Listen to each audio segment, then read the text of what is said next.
जय हिंद, वंदे मातरम बच्चों। आज हम हमारी सफलता के लिए आज हम क्या करने वाले हैं?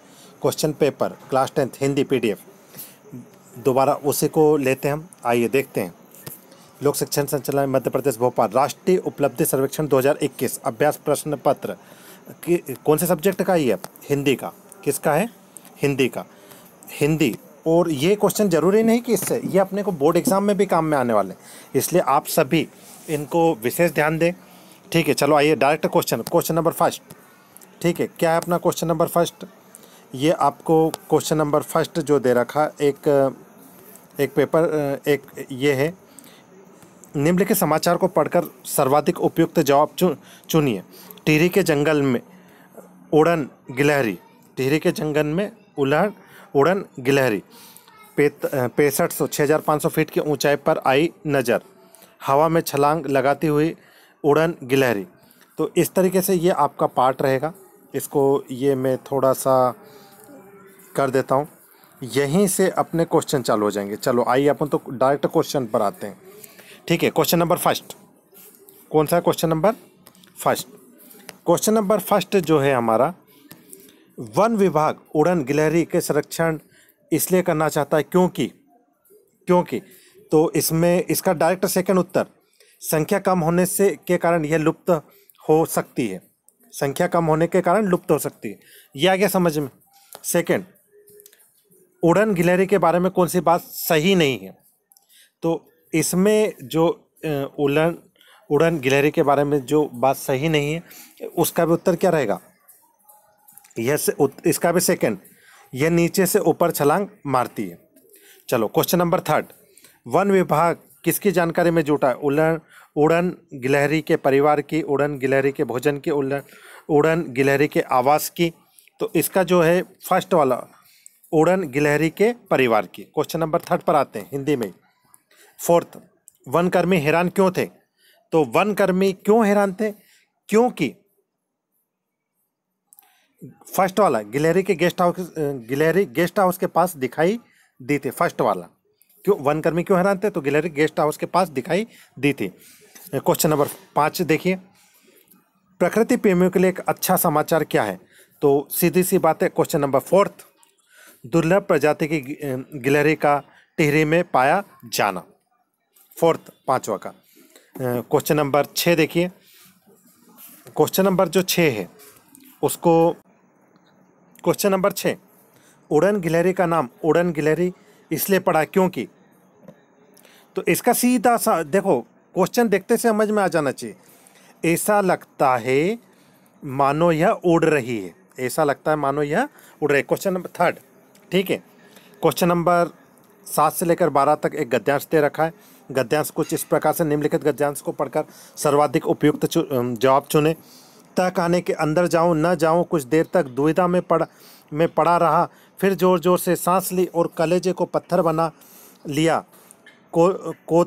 कोतूहलवश नीचे झुका। इतने वर्षों से तहखाने में भरी हुई विषैली हवा निकल चुकी है और अब वहाँ ताज़ी हवा फैली हुई है। इस विचार के साथ लंबे चौड़े सपाट पत्थर पर हाथ रखकर एक पांव सुरंग के अंदर रखा। सीढ़ी मिल गई, उस पर मजबूती से खड़ा, धीरे धीरे और सीढ़ियाँ को पार किया और कहीं रखकर। तो ये आपके पास एक स्क्रीनशॉट लेकर पढ़ लीजिएगा। इसी का क्वेश्चन नंबर 7 देखिए। क्वेश्चन नंबर 7 बहुत ही बढ़िया क्वेश्चन है। क्वेश्चन नंबर 7 को ये जूम करके दिखा रहा हूँ। ठीक है, क्वेश्चन नंबर 7 गद्यांश क्या? क्वेश्चन नंबर 7 गद्यांश के अनुसार लेखक तहखाने में जाने को लेकर भयभीत था, उत्साहित था, असमंजस की स्थिति में था, विवश था। तो इसका सीधा सा जो अर्थ है वो क्या? असमंजस की स्थिति में था। थर्ड, क्वेश्चन नंबर 7 का क्या है? थर्ड। क्वेश्चन नंबर 8, लेखक क्या सोचकर तहखाने के भीतर गया था? बहुत ही बढ़िया, लेखक क्या सोचकर तहखाने के भीतर गया था? तो हम कह सकते हैं कि लेखक तहखाने की जहरीली हवा निकल चुकी होगी, यह सोचकर अंदर गया था, भीतर गया था। क्वेश्चन नंबर 9, तहखाने के दृश्य देखकर लेखक को क्या याद आया? ओहो, तहखाने को देखकर लेखक को क्या याद आया? तो 22 साल पहले की घटना। कितने साल पहले की घटना? 22 साल पहले की घटना। क्वेश्चन नंबर 10, लेखक की आंखें चौंधिया जाती थी। क्वेश्चन नंबर, लेखक की आंखें क्यों चौंधिया जाती थी? तो हम इसको लिख सकते हैं सेकंड, जब टार्च की रोशनी हीरे जवाहरात पर पड़ती। क्वेश्चन 10 का क्या है? सेकंड, जैसे टार्च की रोशनी हीरे जवाहरात पर पड़ी तो लेखक की आंखें आंखें ठीक है, तो 10 का सेकंड हो गया। 11वां गद्यांश 11वां, बहुत ही गद्यांश में किस वारिसपन की बात की गई है? जमीन की, संपत्ति की, पाप पुण्य की और खेती बाड़ी की। तो हम कह सकते हैं कि लेखक ने पाप और पुण्य की, किसकी की? थर्ड, पाप और पुण्य की। लेखक के पास किस सवाल के जवाब नहीं था? तो हम कह सकते हैं, देखो उसने 4 ऑप्शन देखे, लेखक के पास किसका जवाब नहीं था? तो ऐसे तो इसका उत्तर है वह वारिसपन किसका नहीं था? चौथा, वह वारिसपन को यहीं खत्म कर दे या नहीं। तो इसका 12वें का क्या हो जाएगा अपना? चौथा। चलो क्वेश्चन नंबर 13 पर आते हैं। 13, ये क्वेश्चन नंबर 13 से 18 तक एक विज्ञापन दिया है। ठीक है, ये विज्ञापन दिया, अपनी हमारी नज़र आप पर, अपनी अघोषित आय की घोषणा करें। आय की घोषणा 2016 30 सितंबर, ऐसा कुछ दे रखा है। चलो क्वेश्चन नंबर 13 पर आते हैं। आयकर विभाग से संबंधित है, देखते हैं, ऐसा लग रहा है। आय की घोषणा का विज्ञापन किस विभाग द्वारा जारी किया जाता है? आय की घोषणा का विज्ञापन, नाम से ही पता चल रहा है आय की घोषणा, तो हमें सभी को पता है कौन करता है। आय घोषणा का विज्ञापन किस विभाग जारी करता है? तो हम कह सकते हैं गृह विभाग। कौन जारी करता है? गृह विभाग। आयकर विभाग मत कर देना, आप क्या लिखोगे? गृह विभाग। प्रस्तुत विज्ञापन में किस तरह की आय की घोषणा को प्रोत्साहित किया गया है? तो 14 का जो है प्रस्तुत विज्ञापन में, तो यहाँ पर 14 का तीसरा, मासिक आय। किसका? प्रस्तुत विज्ञापन किस तरह की आय? तो मासिक आय। मासिक आय मंथली जो होती है। क्वेश्चन नंबर 15 पर आते हैं। देखो आप वीडियो तक अंत तक देखें, आपको पढ़ते पढ़ते ही याद हो जाएगा। दो एक बार सुन लीजिएगा। निम्नलिखित में से किस माध्यम द्वारा आय की घोषणा की जाती है? क्वेश्चन नंबर 15, तो हम कह सकते हैं आयकर विभाग की वेबसाइट पर ऑनलाइन प्रस्तुत करना। आय की घोषणा की जा सकती है तो आयकर विभाग की वेबसाइट पर ऑनलाइन प्रस्तुत करना। क्वेश्चन नंबर 16, क्वेश्चन नंबर 16, आयकर विभाग किसी संस्था के साथ साझा नहीं करेगा।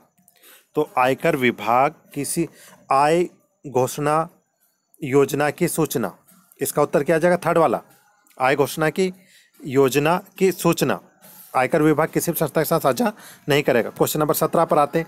इस विज्ञापन में आयकर विभाग द्वारा पूछताछ के लिए कौन सा माध्यम अपनाने की सलाह दी गई है? क्वेश्चन नंबर 17 और 17 का फर्स्ट, वेबसाइट फर्स्ट। प्रस्तुत विज्ञापन में आय की घोषणा किस तिथि तक लागू है? ये जो विज्ञापन दिया है आप इसे पढ़ लीजिएगा एक बार। तो हम कह सकते हैं कि प्रस्तुत विज्ञापन में आय की घोषणा जो कर रखी है वो आ जाएगा आपका 30 दिसंबर 2016। कितना? 30 दिसंबर 2016। क्वेश्चन नंबर 19 से 24 के बीच में ये आप स्क्रीनशॉट लेकर इसे पढ़ लीजिएगा। ठीक है, ये दोनों स्क्रीनशॉट लेकर। चलो क्वेश्चन नंबर 19 पर आते हैं। तो क्वेश्चन नंबर 19 का जो पहला ही क्वेश्चन है, धान के संबंध में वियतनाम के गांव में कौन सी बात प्रचलित नहीं थी? ठीक है, तो 19 का जो है सेकंड, किसान द्वारा उचित स्वागत न पाकर धान रूठ गया था। ठीक है, ये सेकंड सही है, इसका सेकंड सही है, प्रचलित नहीं थी। धान उगाने के सही क्रम, तो 20 का जो है फोर्थ, खेती जोतो बोओ, कीड़े मारो, रोपो और पानी लगाओ। ठीक है, और गहाई, तो फोर्थ वाला। फसल पकने के बाद, क्वेश्चन नंबर 21, फसल पकने के बाद धान के खेत कैसे नहीं होते? तो क्वेश्चन नंबर 21 का देखो कितना सही बात है, नदी में नहाए। कैसे नहीं होते? नदी में नहाए, थर्ड वाला उत्तर सही है। चलो आइए क्वेश्चन नंबर 22, धान की रोपाई के बाद खेत कैसे लगते हैं? तो हम कह सकते हैं कि 22 में धान की रोपाई के बाद जो खेत हैं वह सुनहरी धूप जैसे लगते हैं। सेकंड वाला सही है, सुनहरी धूप। दो बार बोलिए, धान की रोपाई के बाद कैसे लगते हैं? तो सुनहरी धूप, याद हो जाएगा। ठीक है, क्वेश्चन नंबर 23। क्वेश्चन नंबर 23 में देखेंगे हम गाहे क्रिया कहते हैं बालियों के दाने अलग करना। जैसे हम अभी सोयाबीन बोए हैं, अब उसके अंदर क्या लगेंगे, फली लगेगी, फली बलियों में से दाने अलग कर देंगे, तो उसे क्या कहते हैं, गाहे की क्रिया। खेती के संबंध में आज के ज़माने में क्या परिवर्तन हुआ। तो क्वेश्चन नंबर 24 का आप सेकंड लगा दीजिएगा। पूरे गांव का एक ही खलिहान होता है। अब आपके पास मात्र 5 क्वेश्चन और है। ये हिंदी का हमारा फर्स्ट वीडियो है। यहाँ पर भी 25 से 30 तक आपको सही विकल्प दिए हैं। सही ये इसका स्क्रीनशॉट लेकर जब भी फुर्सत मिले पढ़ लीजिएगा, ठीक है। यहाँ से अपने क्वेश्चन चालू होते हैं। Question number 25। तो 25 में हम देखेंगे फतेह चंद दफ्तर आने के बाद किसी से कुछ बोलते क्यों नहीं थे। इसका सही उत्तर हो जाएगा हमारा क्वेश्चन नंबर 25 का सेकंड, क्योंकि उनका मौन व्रत होता था, ठीक है। Question number 26। कहानी का साहब था, तो कहानी का साहब था अपना घमंडी। 3 क्वेश्चन और बचे बस। फतेह चंद जब घर लौटे, क्वेश्चन नंबर 27। फतेह चंद जब घर लौटे तो चिराग क्यों जल गए थे। इसका उत्तर आ जाएगा डायरेक्ट 27 में, आप टिक कर लीजिएगा, साहब का हुक्म था।